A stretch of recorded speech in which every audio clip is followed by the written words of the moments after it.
Today's adventure will take me to the Tonto National Monument to hike to the upper and also the lower cliff dwellings. Along the way, we'll pass some spectacular desert wildflowers.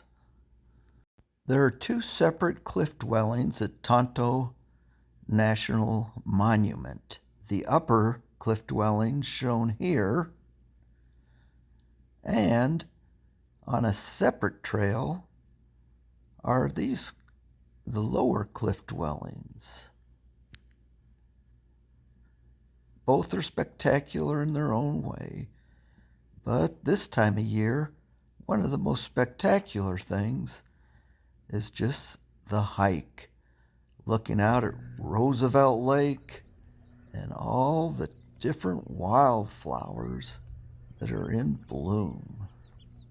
Tonto National Monument is approximately a 2-hour drive from Phoenix, and they have a nice visitor center there where you can see the history of the Salado people, replicas of the cliff dwellings, and of course some of the pottery that was removed from the site. The trail to the upper cliff dwellings is only open 6 months of the year, from November through April. During this time, on Fridays, Saturdays, and Sundays, you can reserve a space for a ranger-led hike up to the upper cliff dwellings. After this weekend, the trail will be closed until November, but you can start booking your reservation for the hike, I believe, in September. I've seen so many spectacular photos of all the flowers out there that on Thursday I called in to see if there were any reservations available, and fortunately there was one cancellation and one spot available on Friday. I felt very fortunate to get the last remaining reservation for the season. So I made the 2-hour drive to get there in time for the 10 a.m. hike. This is called spiderwort. Everyone will get a chance to look up at it. That is called Gila Live Forever. That was the voice of the ranger who led our hike. She went on to explain that plant is found only in Gila County. The Gila Live Forever. Apparently it dries up and looks dead, but it's still alive. The hike to the upper cliff dwellings is only about 1.5 miles, and we stopped in that cove to eat a snack before heading into the cliff dwellings. There was some restoration of the site about 90 years ago, back in the 1930s. And you can see that front wall is all propped up so that it doesn't fall over. Only 10 people a day are permitted on this hike that's only done 3 times a week and only 6 months of the year. So I felt quite privileged to be one of those 10 to get to see this site. The wood in these roofs are the actual wood that was used. The stucco on those walls, or mortar, was a real mortar. There was actually a scientist there doing an evaluation of the mortar. That's a piece of corn. That's how big corn used to be. But the little pottery shards, seeing where and how the people lived, is definitely interesting and worth the effort. So, come next September, October, you might want to see if you can get one of the coveted reservations to hike to the upper cliff dwellings at Tonto National Monument.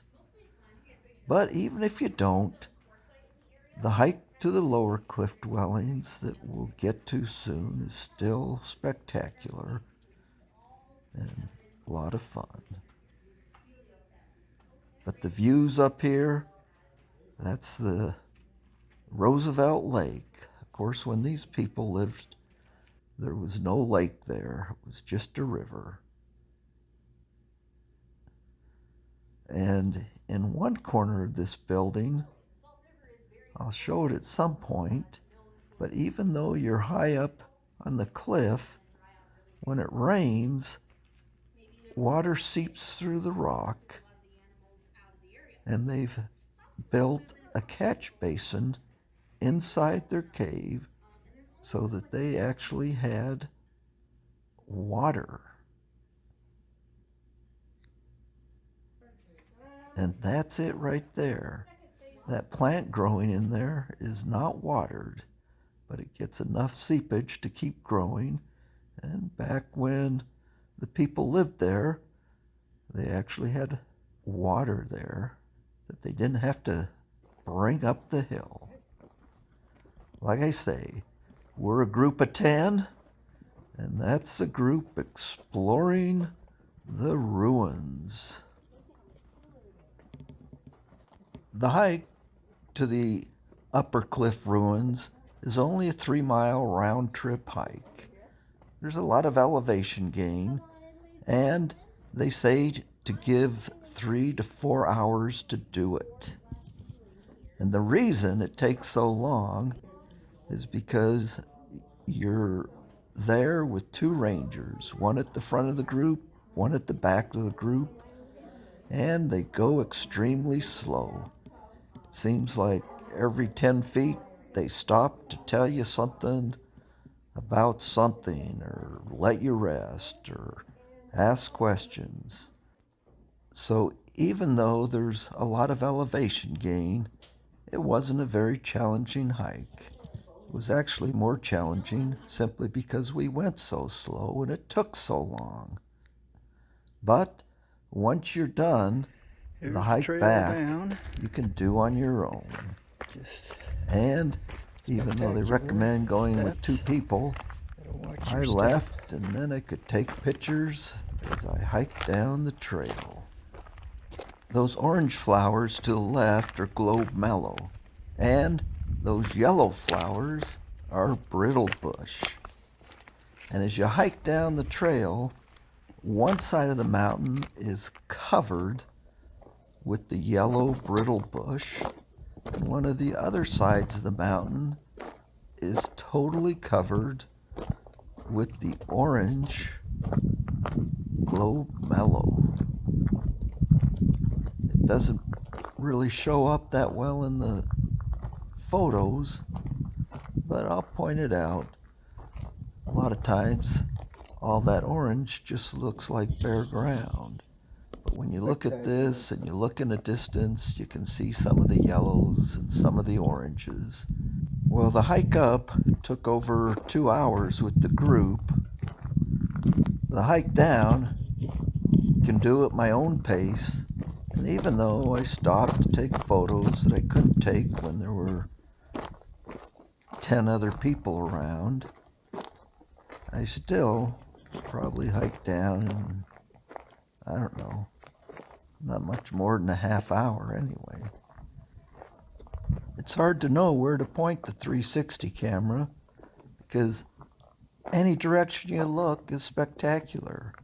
Off to the right, look at those beautiful purple flowers. Off to the left, all the yellow flowers. Behind me, there's the lake. Ahead of me, spectacular wildflowers, including these purple ones. And look, there's some white ones mixed in. Yeah, just amazing. The different variety, colors, types of wildflowers. Even the dandelions look pretty cool. Makes you want to blow on it, doesn't it?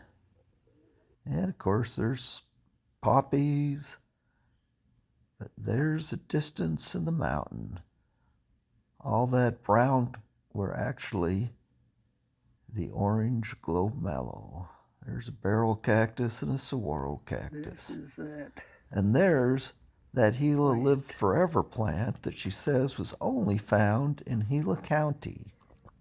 But I know for a fact I found it in the Superstition Mountains, which is not in Gila County. Pinal County, I believe. Interesting hike to view all the wildflowers. And then when you get down the valley, it's kind of a cool part of the hike. Got a canopy of mesquite trees. As you get down closer to the creek, there'll also be walnut trees and sycamore trees.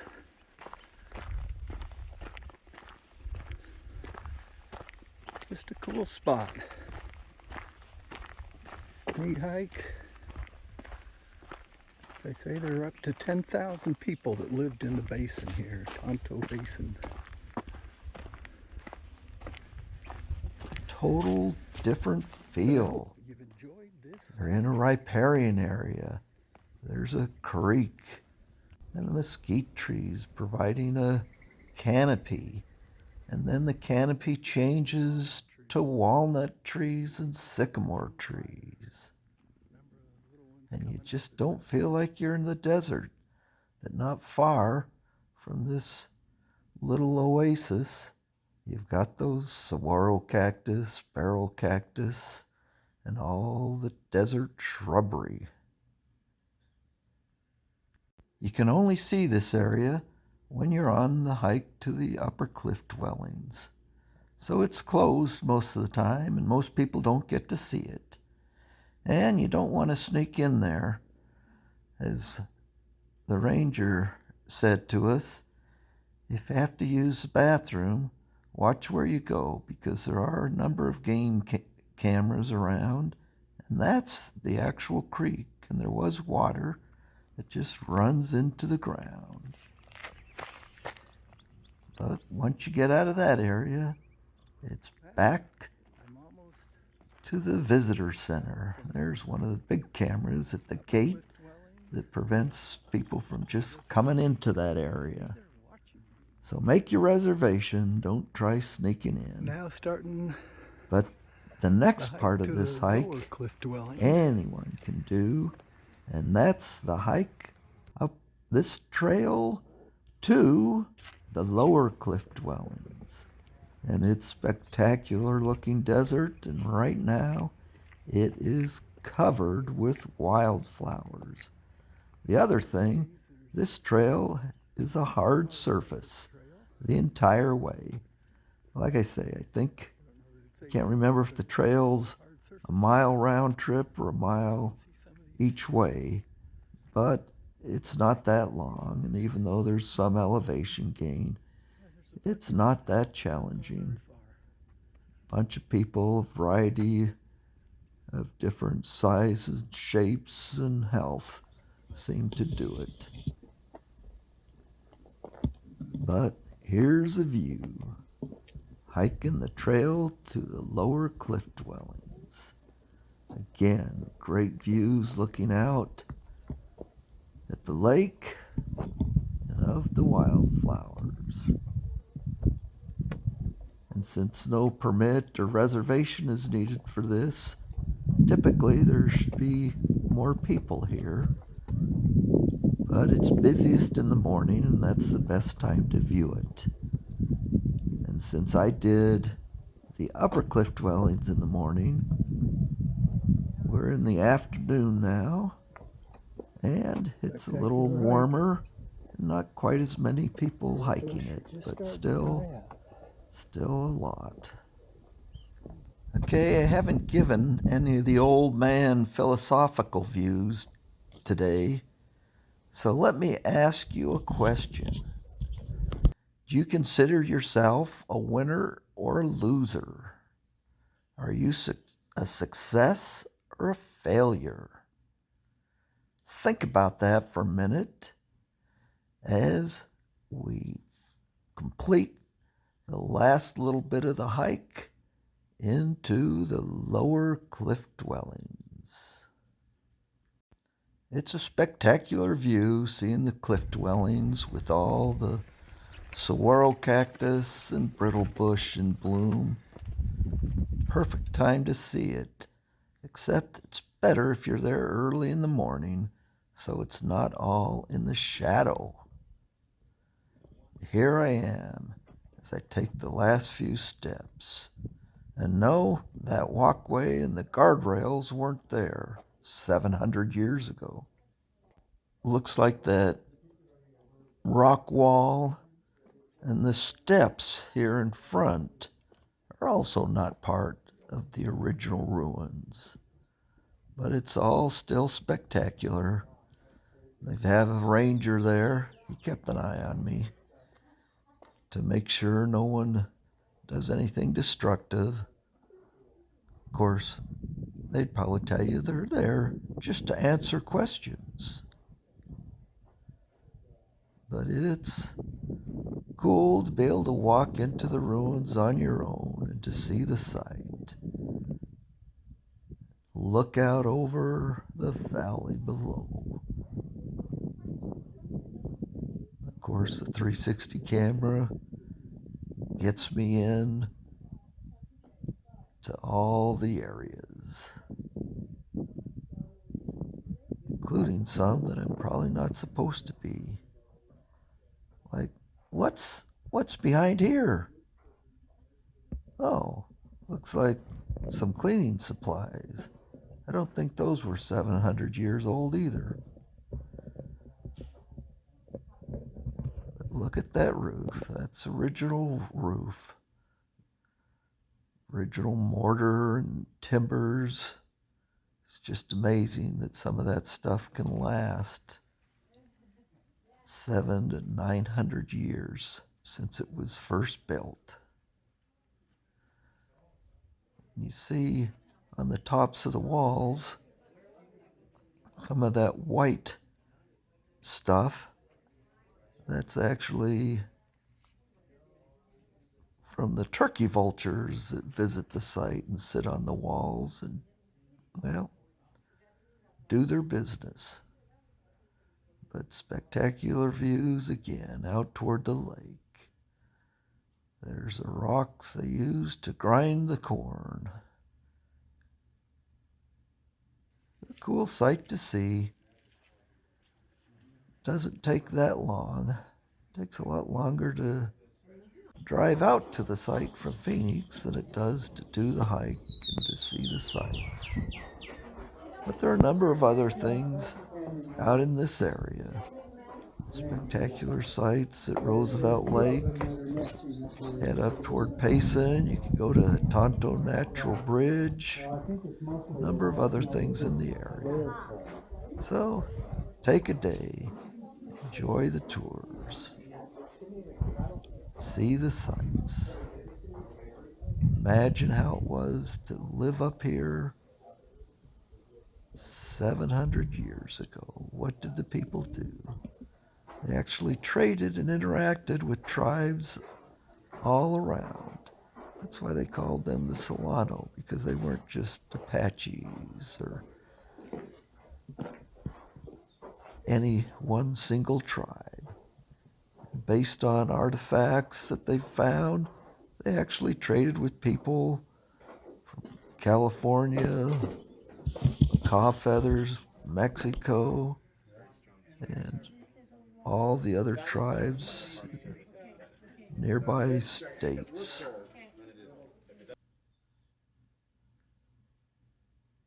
Just, they had cotton, they made pottery, they grew corn, they hunted deer, javelina, number of different animals.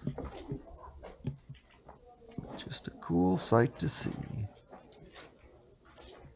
And this, again, does not require any reservation. Tonto National Monuments open either at 7 or 8 a.m. I believe 7 a.m. to 5 p.m. And you come during those hours, you can hike up here and see this site. But you've got to start the hike before 4 p.m. Okay, back to my question. Do you consider yourself successful? Now, the reason I ask this question is I'm watching the NBA playoffs, and Milwaukee Bucks had the best record in the league. And Giannis, their star player, many recognize as the greatest player in the game today, was asked after they lost in the first round whether their season was a success, or more specifically, did he consider the season a failure since they lost in the first round of the playoffs and they had such great expectations? And he responded and basically said no, that you learn from losing, gives you motivation to come back next year. Sometimes you win, sometimes you lose. He asked the reporter, he said, Michael Jordan played in the league 15 years, and he only won 6 championships. Was Michael Jordan a failure the other 9 years? And of course, the reporter replied, no, because he's recognized as possibly the greatest player of all time. The comments by media covering these comments varied drastically.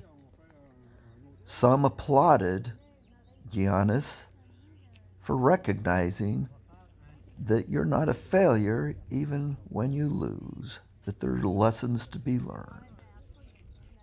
Heck, I learned so much from my mistakes that I'm thinking of making a few more. Charles Barkley applauded Giannis, though many people have said Charles Barkley's career was a failure because he never won a championship. Let's see, does this sound like a failure? You made the NBA. You're a perennial all-star, most valuable player of the league, and in the NBA Hall of Fame. If that's failure, I'll take it any day. Shaquille O'Neal, on the other hand, blasted Giannis and said in his own career he only won 4 championships, and the other 11 years he considered all failures. A few years ago, the Golden State Warriors set a record for the most regular season wins ever. But then they lost in the finals and the playoffs, and people said the season was a failure.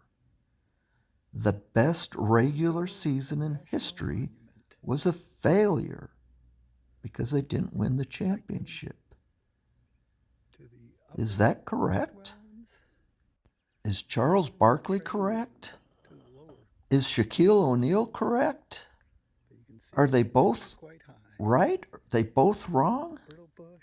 Well, I venture to say that they're both correct.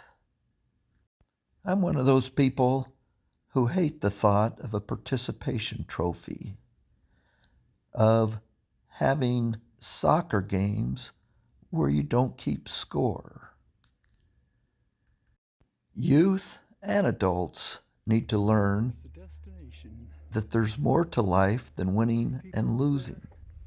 And even when you lose does not mean you're a loser.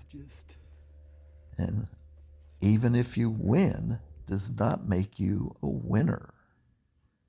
Have you heard the saying, we won the battle but lost the war? Some people win or succeed in life at the expense of others, of their own integrity, of their health, of their family. How many movie stars or people that we consider successful appear to have everything but lose it all, or commit suicide, or suffer from depression, Yeah, beautiful area. or have alcohol or drug issues? Giannis recognized that the season wasn't a failure even though they didn't win the NBA championship, because they still had a great regular season. He provided for his family. There were a number of other successes throughout the year, and this was another learning experience. He and the team would work harder and come back more motivated next year to try to win the championship. Shoot for the moon. Even if you miss, you'll land amongst the stars.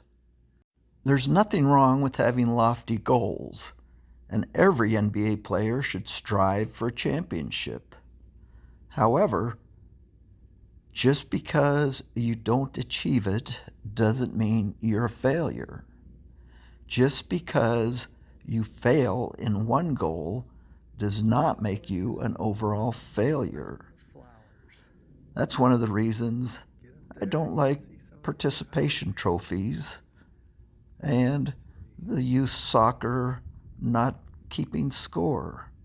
People need to learn how to win and lose. You need to be a good loser as well as a good winner. I've heard it said that you only fail when you stop trying. I mentioned that I think both Shaquille O'Neal and Charles Barkley were correct, even though they both had differing opinions. How can that be? Everywhere you look. Shaquille O'Neal was correct in that his goal was to win a championship. So there was a failure when they didn't win a championship. Well, he might have failed in one individual goal.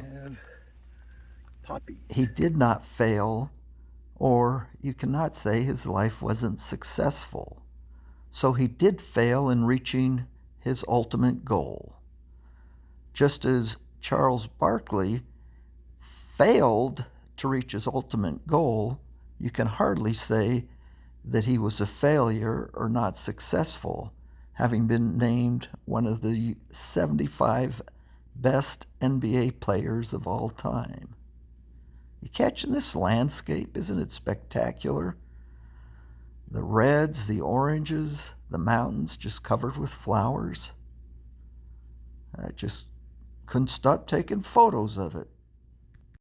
When Golden State set the record for the most wins during the season and then failed to win a championship, a lot of people called it a failure. Yet, they are the only team that's won that many games in a regular season. There are lots of teams that have won a championship. So they alone have the record for the most wins in a season. Which is more difficult? Which record has only one team achieved? We often place importance based on someone else's standard or even opinion. When we have high expectations, high hopes, there's nothing wrong with feeling bad about losing or not achieving a goal.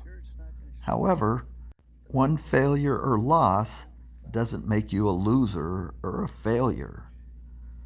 The road to success is paved with numerous failures. I've heard it said, if you've never failed, you've never really tried.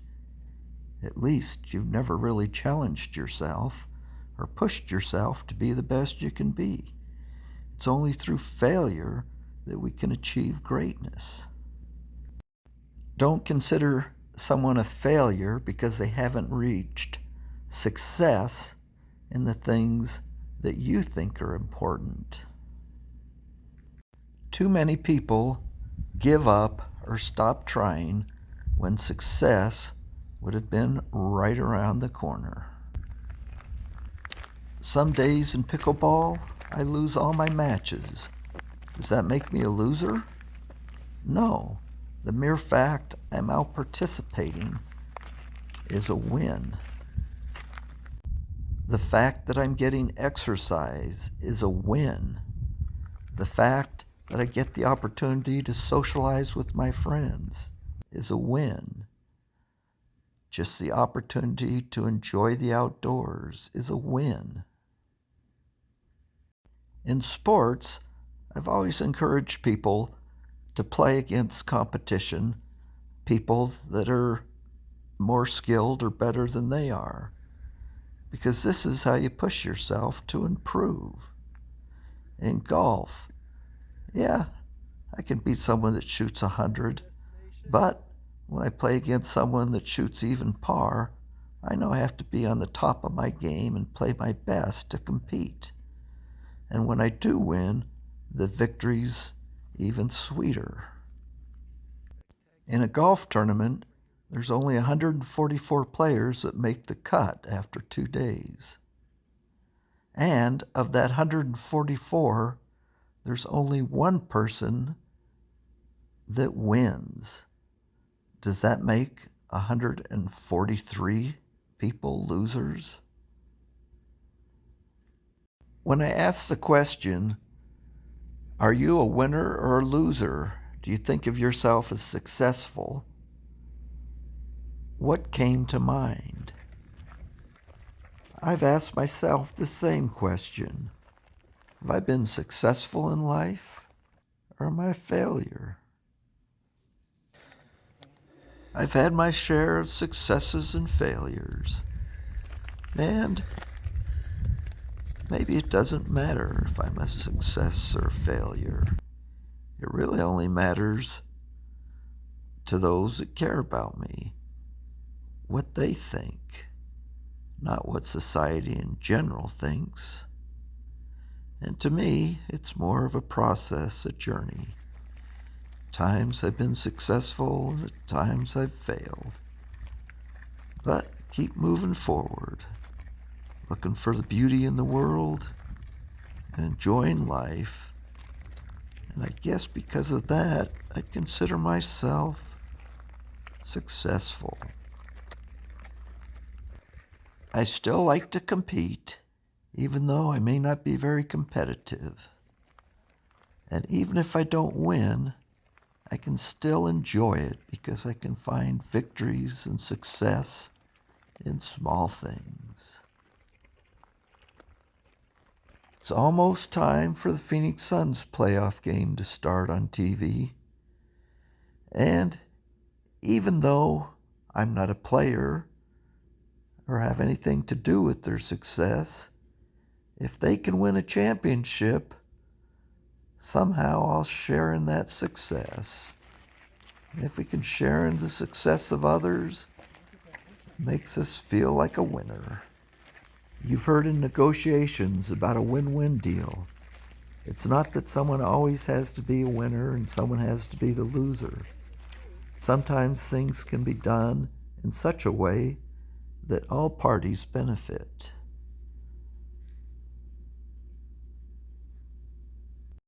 Like the Salado that lived in the cliff dwellings, they traded with the surrounding tribes for the benefit of all. When we can't help others succeed, then we are a failure, because it's only by working together that we'll all succeed.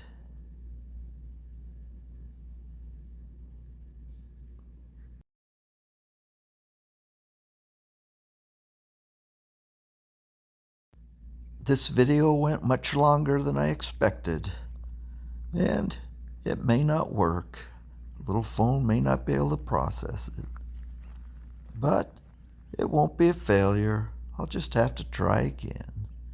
So have a good day, and we'll see you later.